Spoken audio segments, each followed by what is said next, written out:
Hey everyone, Chris Bennett, your blockchain beard guy here. Just sitting out on the patio, enjoying another beautiful Colorado morning. And thought I'd share some thoughts, some blockchain related thoughts this morning. Wanted to talk a little bit about enterprise blockchain and kind of where it is, where it's going, maybe what the future looks like. Um, about 5, 6 years ago, enterprise blockchain, it really looked like that was going to be what was going to overtake the blockchain market. You step back a few years, and might be hard to believe now, but platforms like Ethereum and Hyperledger were really viewed kind of equally. And a lot of people coming into the space at the time, one of the first decisions they had to make was, hey, should I learn Ethereum or Hyperledger first? In fact, you can find some old videos on my channel where I address that topic. And I remember in the years after that, 2018, 2019, we were doing a lot more Hyperledger Fabric classes than we were Ethereum classes. And then 2020 hit, the pandemic hit, and all that kind of changed. And Ethereum compared to Hyperledger really kind of pulled away, and a lot of interest and momentum in the enterprise blockchain space just kind of evaporated. So what's going on here? A lot of people will tell you, well, blockchain just not the right technology for the enterprise. I think it's a little bit more subtle than that. First of all, let's understand that there is always going to be a need for some kind of permissioned or secure blockchain.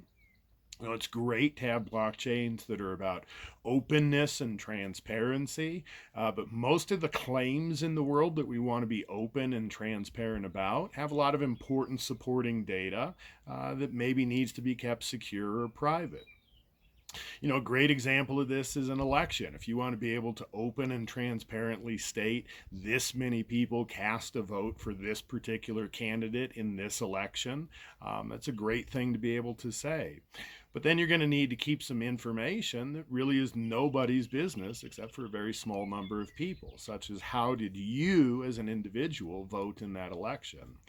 It's an important piece of information to keep in the audit trail, but not necessarily anything public. So there's always going to be a need for a permission blockchain. But I think a couple things happened. Number one, in the enterprise blockchain space, Hyperledger really took an early lead, and then it just kind of seemed like the project lost momentum. It became very complex and labyrinthian, very difficult to navigate, overwhelming with the number of components it had, and I think a lot of people just found the barrier to entry way too high. There just didn't seem to be that much developer outreach or advocacy. Secondly, and more importantly, there's been a lot of criticism about Hyperledger and its centralized identity model. Identity in Hyperledger is still a very centralized process. And I think maybe what's going to change all that is the introduction of self-sovereign identity into a permission blockchain. And I think that's what we're starting to see the market come up with now, different layer 1 and layer 2 solutions, various side chain solutions. And in a lot of ways, I think this mirrors our migration to the cloud.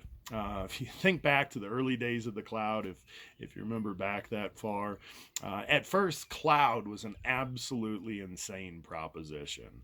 To a CTO, hey, you want me to take my most important systems and take them here out of the data center where they're on-prem, where I can just go down and look at them and make sure everything's operating smoothly, and just hand them off to some total stranger to manage? What caused the cloud to catch on is wise technology leaders understood that this thing that they had been viewing as an asset really was more of a liability. That hosting your own important business critical resources on-prem really presented more of a liability to you than a benefit. And I think we're going to see a similar realization over the next few years with identity. Identity is something that organizations cling to pretty tight. They view it as a very, very important asset.